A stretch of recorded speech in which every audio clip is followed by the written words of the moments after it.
आज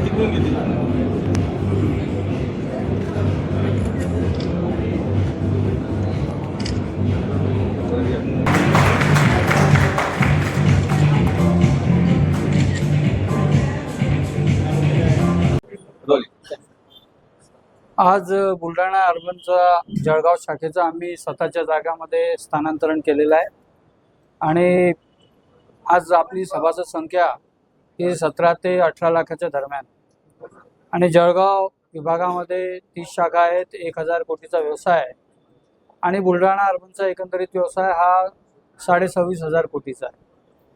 मुख्यत्वे याच्यामध्ये 4,500 कोटीचं गोल्ड लोन आहे, 1000 कोटीच्या जवळपास वेअरहाऊस लोन आहे आणि बाकीची गरज आहे। शेतकऱ्यांचं भलं व्हावं, शेतकऱ्यांसाठी शेतमालाची साठवणूक करण्यासाठी वेअरहाऊसची व्यवस्था असावी, कोल्ड स्टोरेजची व्यवस्था असावी असा आदरणीय भाईजींचा नेहमी आग्रह असतो आणि त्याच मार्गदर्शनाखाली आम्ही अशा प्रकारे बुलढाणा अर्बनचा विस्तार करतो। सोशल बँकिंगमध्ये देखील आपण काम करतो आणि जळगाव शहरामध्ये आम्हाला विशेष प्रेम लाभलं। ही स्वतःची एक मोठी वास्तू आहे, एक 6 मजली वास्तू आहे आणि मोठा एरिया आणि प्रशस्त असं शाखा इथे आम्ही निर्माण केलेली आहे। निश्चितपणे सभासदांना इथे चांगल्या प्रकारे त्यांची बँकिंग ज्या गरजा आहेत त्या भागवण्यासाठी मदत मिळेल।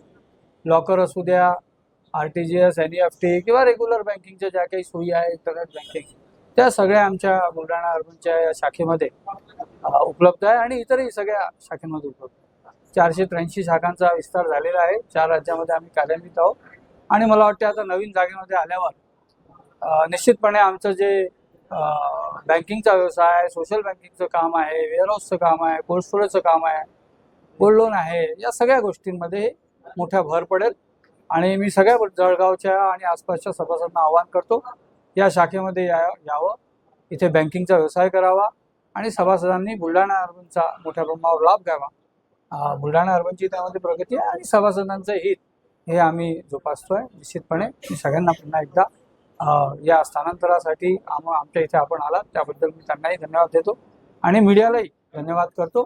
त्यांनी आमच्या कामाची दखल घेतली त्याबद्दल त्यांचेही धन्यवाद। सर, खरं तर आता आपल्या जळगावच्या MIDC ला चा दर्जा दिला गेलेला आहे, त्यामुळे रोजगार तर वाढतोच आहे, पण उद्योजक देखील आता इथे इंटरेस्टेड आहेत। तर मला असं वाटतं अशा परिस्थितीमध्ये बँकिंग क्षेत्राची फार महत्त्वाची गरज आहे। त्यात आपण स्वतःच्या वास्तूतून या ठिकाणी पदार्पण करतात, तर नक्कीच तुम्हाला पण काय वाटतं की याचा वाढणाऱ्या उद्योगांमुळे बँकिंगला आपण कसं तिथं प्रोत्साहित करतोय? निश्चितपणे आता येणाऱ्या काळामध्ये SME सेक्टर मोठ्या प्रमाणावर वाढणार आहे।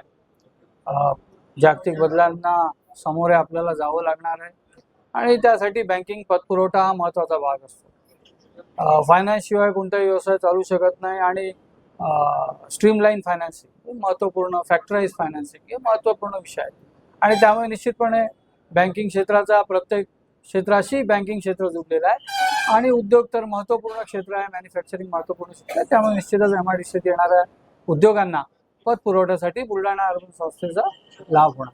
सर, खरं तर कसं आहे की शेतकऱ्यांसाठी फार महत्त्वाचा विषय तुम्ही म्हटले, मगाशी सांगितल्याप्रमाणे सोने तारण याच्यावर तर आपण कर्ज देतो, परंतु बऱ्याच वेळा शेतकऱ्यांना पिकाचा योग्य भाव मिळत नाही, तर पीक सुद्धा तारण आपल्या बुलढाणा अर्बनकडनं ठेवलं जातं, ती सुद्धा सुवर्ण संधी आहे।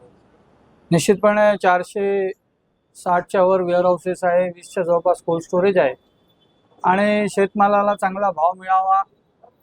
जेव्हा माल येतो तेव्हा डिमांड सप्लायच्या नियमानुसार सप्लाय साईड जास्त असते, त्यामुळे रेट कमी राहतात, कालांतराने ते वाढतात।